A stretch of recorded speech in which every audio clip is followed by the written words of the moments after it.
রুমে ঝাঁঝালো স্প্রে, মৃত্যু চিকিৎসাধীন রোগী, অভিযোগ তুলে বিক্ষোভ পরিবার পরিজনদের। চিকিৎসার গাফিলতি, রোগীর মৃত্যুর অভিযোগ ঘিরে ব্যাপক উত্তেজনা ছড়ালো দুর্গাপুরের সিটি সেন্টারে একটি বেসরকারি হাসপাতাল লাইফ কেয়ার হসপিটাল।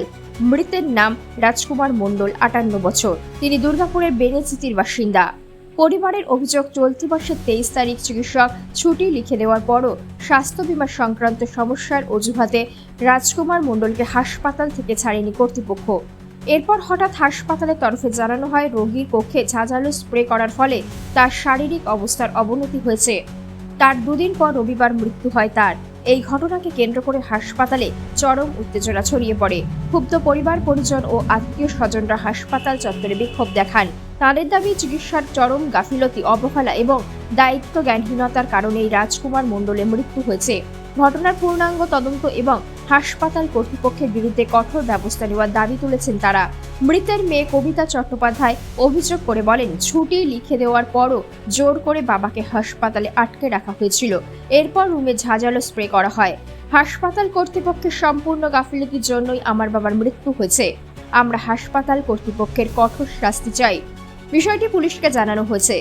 অন্যদিকে হাসপাতালের ডিজিএম অপারেশন শিল্পা সর বলেন, আমরা রোগীর পরিবারের সদস্যদের ময়নাতদন্ত করানোর অনুরোধ করেছি। ময়নাতদন্তের রিপোর্ট এলে মৃত্যুর প্রকৃত কারণ স্পষ্ট হবে। ঘটনার তদন্তে নেমেছে পুলিশ। তাহলে সুস্থ ডিসচার্জ পেশেন্ট, আমরা ট্রিটমেন্টের গাফেলাতি, পুরো ওনাদের সব কিছু গাফেলাতি। এবারে আমাদের কাছে একটাই প্রশ্ন যে আমাদের পেশেন্টের অবস্থা খারাপ হচ্ছে, এনারা আমাদেরকে জানায়নি। পেশেন্টের ট্রিটমেন্ট চলাকালীন বিল বাড়ছে, এনারা আমাদেরকে জানায়নি। তারপরে পেশেন্টকে 8,000 টাকা দামের কোনো ভ্যাকসিন প্রোভাইড করেছে, সেটা আমাদের বিনা পারমিশনে। তাও 3টে প্রোভাইড করেছে, 3 দিনে 3টে আমাদেরকে জানায়নি, কিচ্ছু জানায়নি। তো এনারা কেন করেছে আমাদেরকে জানায়নি কেন? আমরা তো পেশেন্ট পার্টি ফোন করলে আসি, আমরা সারাদিন এখানে পড়ে আছি, আমাদেরকে জানাবে না কেন? এটা করেছে পুরো গাফেলাতি। উনি যে অ্যাডমিট হয়েছেন, ওনার হচ্ছে রাজকুমার মণ্ডল, ওনার বয়স 58, বাড়ি বেনাচিত ব্লক। আপনার নাম? আমার নাম কবিতা চ্যাটার্জি, আমি ওনার মেয়ে। তো আমি একটাই কথা বলি যে ওনারা এতটা গাফেলাতি একটা পেশেন্টকে নিয়ে কি করে করে? আমার পেশেন্ট তো সুস্থ, ডাক্তার নিজে ডিসচার্জ, সুস্থ ছাড়া পেশেন্ট ডাক্তার ডিসচার্জ লিখবে না, এটা একটা কথা। যে ডাক্তার ডিসচার্জ লিখেছে, বলেছে স্টেবল আছেন, সেই পেশেন্ট ভেন্টি পর্যন্ত পৌঁছায় কি করে? এখন আমরা লোকজনের প্রতি লিগেল স্টেপ চাইছি, যে যার ইনস্ট্রাকশনে এটা করা হয়েছে, যে ওখানে পেস্টিসাইড স্প্রে করা হয়েছিল তার, যে করেছে তার, আর হসপিটালের ম্যানেজমেন্টের বিরুদ্ধে তার, আমরা লিগেল স্টেপ চাই।